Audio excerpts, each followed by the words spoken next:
So you're famous for the Lee Priest diet, I guess, to put on weight. Yeah, for the Lee Priest off-season diet. I just competed a couple of weeks ago, and so now I'm in my off-season. I got to put some weight on. Yeah. So how would you suggest I do that best? How do I go about it?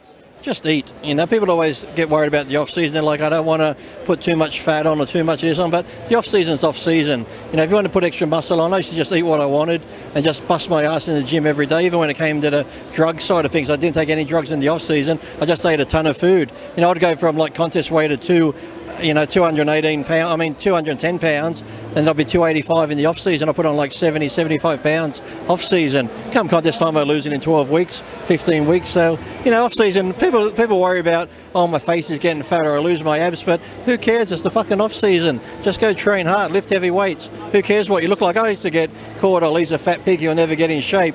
Come contest time, I was always in the best shape. So, you know, people just worry too much about wanting to have a model look and, you know, keep their abs in the off season, but just go and eat. People like, oh, Lee, in the off season, can I eat this, can I eat that? It's like, and see, my off season was, I would eat steak and rice, but then maybe an hour later I might have McDonald's. 2 hours later I might have chicken and vegetables, but then after that I might go have a packet of chips, a bowl of ice cream. So I'd still have maybe 5 good meals, but it's all the stuff in between I'd be eating as well, like Chinese food in between the good food meals. So just a matter about pushing all the calories in and don't worry about it. So if you get to the point where you're that uncomfortable, okay, stop. But if you're feeling good, you're feeling strong, just eat whatever and just train hard, because I guarantee when you diet down, you'll have the extra muscle there. So what you're saying is it's all about the food quantity, and then heavy training. Yeah, exactly.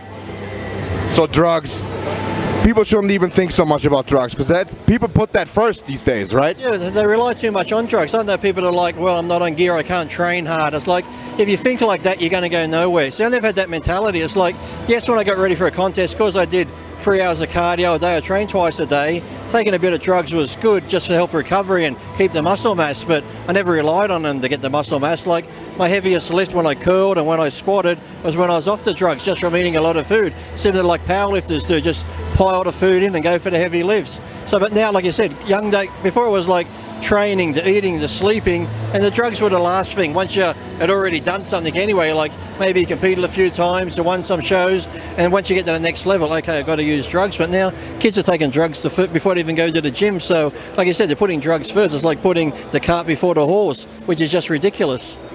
And obviously you know what you're talking about, because you've been on stage with the best bodybuilders in the world. People would argue the best bodybuilders of all time in the 90s. Your best placing at the Olympia was 5th. Yeah, right? Yeah, but that's the sad thing. So you can say I know what I'm talking about, and I do seminars where I tell young kids you don't need that many drugs. You know, you don't need 1,000 milligrams of this and 1,000 milligrams of that. But they go, oh, you're lying. I said, why would I lie? You said, if I took that, I'd tell you. So I'm just saying, like, you won't believe a pro that's been there and done it. I know what some of the other pros have done because they've told me, but they'll believe some guy on the internet who makes up this big program. They'll follow that. So, like I said, I just want to see people who get into the sport, love the sport. If you're going to do it, you want longevity, you want to stay healthy, you want to be good. You don't just want to get big and say, look, I'm really big, and then go have kidney problems, liver problems and shit like that. So, like I said, you just got to be smart about it. And like I said, more isn't better. You know, people think if I take more drugs, I'll get bigger and bigger. It doesn't work that way, sadly. So, yeah, you're right.